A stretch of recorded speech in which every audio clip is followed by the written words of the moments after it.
Hadirin yang dirahmati Allah Subhanahu wa taala, teman-teman sekalian, pada kesempatan ini kita akan membahas sebuah tema yang menarik ya.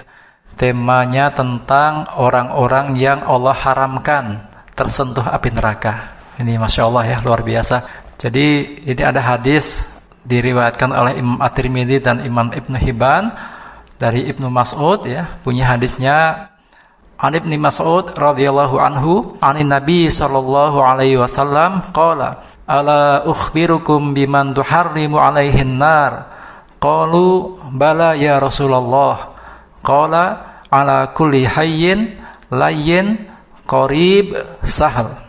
Artinya dari Ibnu Mas'ud radhiyallahu anhu, dari Nabi sallallahu alaihi wasallam bersabda, maukah aku tunjukkan kepada kalian orang-orang yang Allah haramkan baginya tersentuh api neraka? Ini Masya Allah luar biasa ya. Rasulullah bertanya kepada para sahabatnya, mau nggak kalian aku tunjukkan orang-orang yang Allah haramkan tersentuh api neraka? Para sahabat pun menjawab, bala ya Rasulullah, mau ya Rasulullah. Kemudian Rasulullah SAW bersabda, ala kulli hayyin layyin qarib sahal. Mereka itulah adalah orang-orang yang hayyin, layyin, qarib, sahal. Nah, kita akan coba jelaskan satu persatu secara singkat makna 4 hal tadi itu atau 4 sifat tadi itu. Yang pertama adalah hayyin.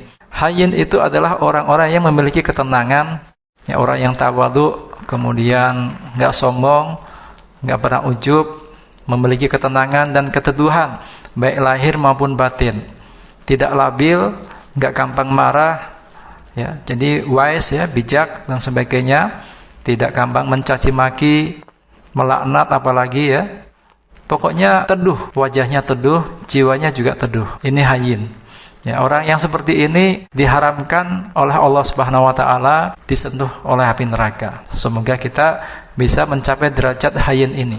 Yang kedua adalah layyin. Layyin itu artinya lembut atau lunak. Lembut berarti tidak kasar. Lunak ya, lunak itu ya lembut, santun, baik tutur katanya maupun sikap-sikapnya. Jadi orang yang layyin ini orang yang tutur katanya lembut, santun, sikapnya juga lembut, tidak kasar, tidak emosional begitu ya. Pokoknya lembut, nggak mau menang sendiri. Kan ada orang maunya menang sendiri. Enggak, layyin itu tidak seperti itu. Enggak galak, tapi tegas. Beda antara galak dan tegas ya. Tegas itu ketika kebenaran itu direndahkan, maka dia tegas membela kebenaran. Jadi nggak suka marah orang yang berbeda pendapat, berantem itu enggak. Ini layyin ini enggak seperti itu. Tidak suka melakukan pemaksaan-pemaksaan kehendak. Dia itu lemah lembut, selalu menginginkan kebaikan untuk orang lain. Ini layyin ya. Jadi santun, lembut ya, nggak kasar dan sebagainya. Semoga kita pun bisa mendapatkan sifat atau derajat layyin ini ya. Walaupun tidak mudah ya, kita kadang masih suka marah dan sebagainya, masih suka kasar, apalagi kalau kita dihina. Untuk itu kita belajar, ayo kita sama-sama merubah diri kita, sehingga kita bisa menjadi diri kita seseorang yang memiliki sifat layyin, yang lembut, tidak kasar. Yang ketiga adalah qarib.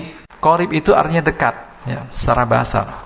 Dekat artinya dekat, ya dekat dengan manusia, ya akrab, ya. Akrab, ramah, diajak bicara, menyenangkan. Ya, siapapun yang ketemu itu selalu merasa dekat.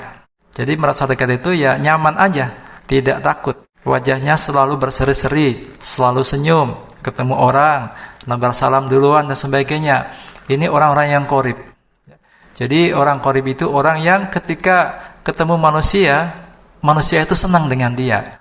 Langsung merasa dekat, merasa akrab. Ini qarib. Ini karena mungkin hatinya bersih, sehingga orang-orang pun cocok ya, siapapun ketika ketemu dia pasti rasanya nyaman. Ini qarib. Semoga kita pun bisa mencapai derajat qarib ini, sehingga kita berhak untuk diharamkan disentuh oleh api neraka. Dan yang keempat, yang terakhir adalah sahal. Sahlun atau sahl artinya mudah. Mudah di sini artinya ya orang itu selalu memudahkan dalam segala hal. Ketika dia punya piutang, maka dia pun mudah dalam menagih hutang. Ketika dia membeli sesuatu, maka dia pun mudah dalam membeli sesuatu. Enggak ngeyel, ya. Udah nawarnya macam-macam, ternyata enggak boleh juga. Memudahkan, tidak pernah mempersulit sesuatu. Selalu ada solusi bagi setiap permasalahan. Pokoknya serba mudah lah sahal ini. Pengennya yang mudah, enggak suka berbelit-belit, tidak pernah menyusahkan orang lain, dan tidak pula membuat orang lain susah. Ini sahal. Ya, jadi ini 4 hal atau 4 sifat: hayyin, layyin, qorib, sahal. Ketika seseorang mendapati 4 sifat ini, insya Allah menurut Nabi SAW, maka orang-orang ini diharamkan tersentuh atau disentuh oleh api neraka. Semoga kita semua yang hadir di sini dan yang mendengarkan kajian ini bisa mencapai derajat hayyin, layyin, qorib, sahal. Kalau tidak bisa semuanya, maka minimal salah satunya kita bisa mendapati derajat tersebut. Semoga Allah mudahkan kita dan semoga Allah juga jauhkan kita dari siksa neraka. Demikian, mudah-mudahan bisa ada manfaatnya. Assalamualaikum warahmatullahi wabarakatuh.